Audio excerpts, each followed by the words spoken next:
Hi! ನೆನ್ನೆ ನಾನು umbrella dress ಹೇಳ್ಕೊಟ್ಟಿದ್ದೆ cutting ಹೇಗೆ ಮಾಡೋದು ಅಂತ.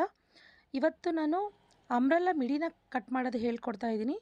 ಇದು ಅಂಬ್ರೆಲಾ ಮಿಡಿಗೆ ನಾವು ನಿನ್ನೆ ಡ್ರೆಸ್ಗೆ ಹೇಗೆ ಫೋಲ್ಡ್ ಮಾಡ್ಕೊಂಡ್ವೋ 4 ಫೋಲ್ಡಿಂಗು ಸೇಮ್ ಅದೇ ರೀತಿ 4 ಫೋಲ್ಡ್ ಮಾಡಿಕೊಂಡು ನಾನು ಇದನ್ನು ಸೆಂಟ್ರಲ್ಲಿ ಮಡಚ್ಕೊಂಡು ನೆನ್ನೆ ಹೇಗೆ ಮಾರ್ಕ್ ಮಾಡಿದ್ನೋ ಅದೇ ರೀತಿ ಮಾರ್ಕ್ನ ಮಾಡ್ಕೊತಾ ಇದ್ದೀನಿ ಡ್ರೆಸ್ಗೆ. ಮಾಡಿಕೊಂಡು ಸೇಮ್ ಅದೇ ರೀತಿಯೇ ಕಟ್ ಮಾಡ್ಕೊತಾ ಇದ್ದೀನಿ. ಇವಾಗ ನೋಡಿ ಅಂಬ್ರೆಲಾ ಕಟ್ಟಿಂಗು ಮಿಡಿ ರೆಡಿ ಆಯಿತು. ನೆಕ್ಸ್ಟು ಅದು ಸೊಂಟದ ಮೆಸರ್ಮೆಂಟ್ ಅಳತೆನ ಇಟ್ಕೊಂಡು ನಾನು 4 ಇಂಚಸ್ಗೆ ಮಾರ್ಕ್ ಹಾಕ್ಕೊಂಡು 4 ಇಂಚಸ್ಸು ಮತ್ತು 23 ಇಂಚಿಗೆ ಮಾರ್ಕ್ ಹಾಕ್ಕೊಂಡು ಪೀಸ್ನ 2 ಪೀಸ್ನ ಕಟ್ ಮಾಡ್ಕೊತಾ ಇದ್ದೀನಿ.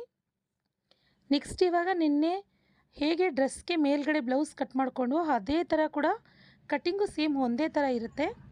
ಈಗ ನೋಡಿ ನಾನು ಮೇಲ್ಗಡೆ ಬ್ಲೌಸ್ ಕೂಡ ಕಟ್ಟಿಂಗ್ ಮಾಡ್ಕೊತಾ ಇದ್ದೀನಿ ಸೇಮ್ ಮಾರ್ಕ್ ಹಾಕಿ.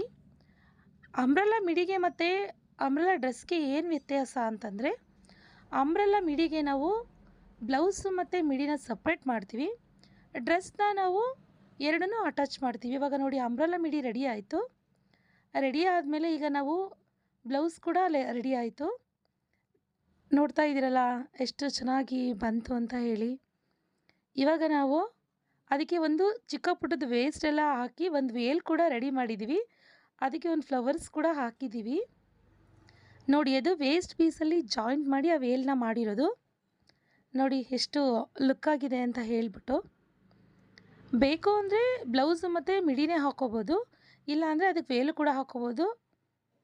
ನೋಡಿ ನಿಮಗೂ ಯಾರಿಗಾದ್ರೂ ಸೀರೆ ಏನಾದ್ರೂ ಚೆನ್ನಾಗಿದ್ದು ಹಳೆ ಟ್ರೆಂಡ್ ಆಗಿತ್ತು ಅಂತಂದರೆ ನಿಮ್ಮ ಹತ್ರ ಸೀರೆ ಇದ್ದರೆ ಕೊಡಿ, ಈ ಥರ ಸ್ಟಿಚ್ ಮಾಡಿಕೊಡ್ತೀವಿ. ಹೇಗಿದೆ ಅಂಬ್ರೆಲಾ ಮಿಡಿ?